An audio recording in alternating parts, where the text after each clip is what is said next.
Mitologia, política, religião. Esses são alguns dos temas que mais me interessam na literatura. Até por isso, não é nenhuma surpresa que alguns dos meus jogos favoritos de todos os tempos tratem exatamente desses assuntos. Pode ser difícil de acreditar para quem não acompanha o meio, mas videogames não são mais apenas sobre habilidade e reflexo como antes. Eles tiveram um impacto profundo na minha educação e forma de ver o mundo e é de longe a minha mídia favorita, especialmente porque ela evoluiu. E por isso eu digo, sem nenhuma nostalgia, que alguns dos melhores jogos que eu joguei na vida foram lançados nos últimos 10 anos.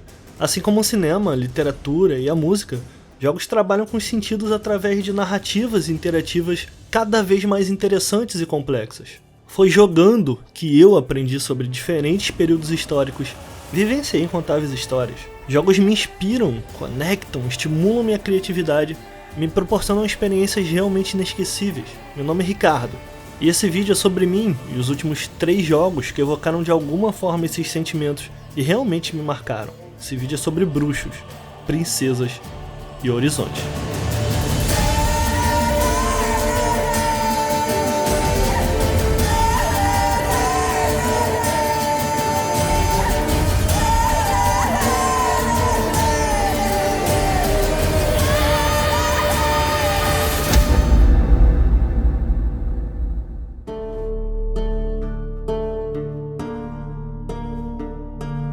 É difícil pra mim apontar exatamente o que fez The Witcher 3 Wild Hunt o melhor jogo que eu já joguei. É como se ele não precisasse fazer nada pra receber esse título. Eu me prendi aos personagens por tanto tempo e de forma tão forte ao ler todos os livros de contos e sagas e rejogando todos os jogos da franquia em antecipação pelo terceiro jogo da série, que às vezes falar isso me parece quase que injusto, mas já que eu tô aqui, deixa eu tentar.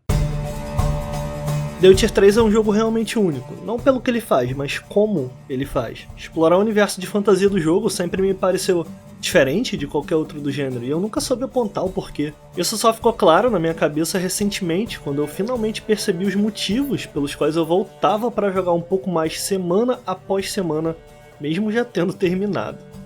O segredo pra mim tá em como a CD Projekt não se focou só em construir e vender uma história, um personagem, uma experiência. E sim um mundo repleto de particularidades, opiniões e profundidade, que persiste e existe além das necessidades do jogador.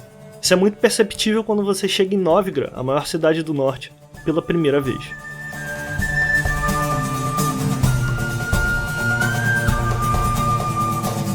Eu não consigo me esquecer de quão encantado eu fiquei ao ver Novigrad. Quer dizer, olha pra isso, olha quão povoado e verossímil a cidade é, lotada de detalhes mundanos como roupa nos varais, uma dona de casa varrendo a rua, deficiente pedindo ajuda, e até cantoria na praça principal. O diferencial aqui não é só a beleza, a cidade funciona logicamente. Sinceramente eu acho que diversos jogos apresentam cidades mais bonitas, talvez até mais vivas, mas com um layout meio que absurdo. Isso acontece porque muitas são construídas por artistas sem levar em conta como as cidades ou edifícios são logicamente feitos no mundo real. Novigrad não foi criada para apoiar a jogabilidade, sim para ser coerente. Tudo está em seu devido lugar, da forma mais natural e imersiva possível. É muito gostoso sentir isso enquanto você explora. Campos de colheita e subúrbios dão uma volta no castelo. Sob a cidade, corre o esgoto. Nas praças centrais e mercadinhos você encontra e negocia de tudo, incluindo diversos tipos de peixe trazidos diretamente do pier.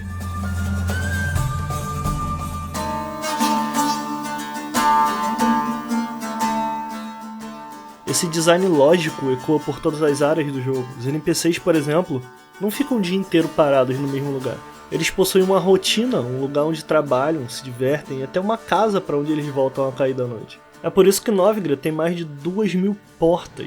Sim, 2.000. E a grande maioria delas nem sequer pode ser aberta pelo jogador, elas foram feitas para os NPCs. Essa noção de construir algo que o jogador pode nunca chegar a ver, que funciona para dentro e não para fora, é completamente contraintuitiva ao que se vê em jogos single player tradicionais.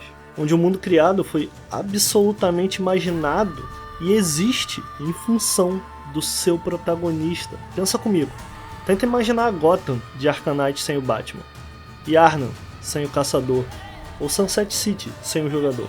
Por mais icônicos que sejam, essas cidades foram construídas para servir como um hub ou playground. O que não é uma crítica, eu acho que nesses jogos essa é a ideia. O que é curioso é que aqui, imaginar os Reinos do Norte sem o Geralt é simples até demais. E eu acho que é aqui que ele se diferencia. É esse compromisso com a ilusão da vida em vender um mundo que funciona incrivelmente bem aqui. De Belclair a Novigrad e Skellige, The Witcher sempre se mantém coeso, focado e muito bem realizado.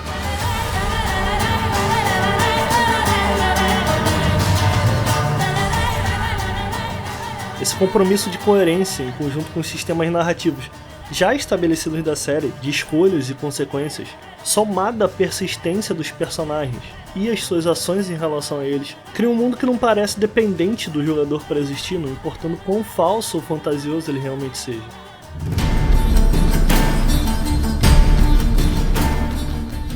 Apesar de ser um jogo de fantasia, o mundo do The Witcher é bem contemporâneo, só vestido de medieval. O jogo trata de temas bem atuais de forma implícita e madura, como preconceito, religião, sexo, política, guerra, sem medo de expor uma opinião, fundindo assim o real e o fantástico a expressar uma visão principalmente realista do mundo, mas adicionando ou revelando elementos mágicos, o que acaba somando ao sentimento de que esse mundo realmente existe. O toque final, que fez da minha experiência com The Witcher penetrante e viva, sem dúvida, foram seus personagens.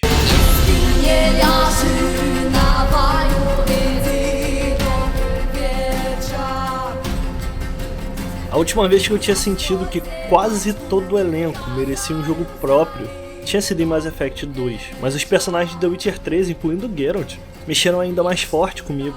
Eles são cheios de personalidade e individualidade, simplesmente porque, diferente dos jogos da BioWare, que trata seus personagens e protagonistas de forma um tanto maniqueísta, em The Witcher não existe uma distinção clara entre bem e mal, nada é azul ou vermelho, preto e branco, e sim cinza. Logo no início do jogo, Vesemir diz pro Geralt: as coisas eram mais simples, monstros eram ruins, humanos eram bons, agora está tudo confuso. E esse é basicamente o tema do jogo inteiro.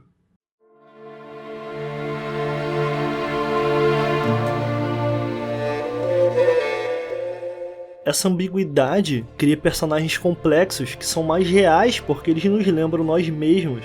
Nem sempre a gente fica feliz com as escolhas que a gente faz na vida. Às vezes, certas situações ficam terrivelmente complicadas a partir de situações muito simples. Isso é algo que é muito bem traduzido para dentro de The Witcher. Até hoje eu não consigo tirar a quest do Barão Vermelho da minha cabeça. Se você jogou, você sabe bem do que eu tô falando. The Witcher 3 é um exemplo brilhante de quão imersivo e intertextual um jogo pode ser. Suas qualidades são tamanhas que mudou a minha visão de como RPGs de mundo aberto precisam ser pensados e feitos. Sem dúvida o que me faz voltar para mais é a capacidade que ele tem de me teletransportar para dentro do seu universo, além do carisma dos personagens e o dinamismo que as suas escolhas dão à trama. Um design que sem dúvida vai passar a ser referência daqui para frente. Eu só não esperava ver esses ensinamentos aproveitados tão cedo, e eu não tô reclamando. Nesse caso em particular eu adorei estar errado. Um jogo recente que claramente se inspira e bebe desse legado que o The Witcher deixou é o fantástico Horizon Zero Dawn.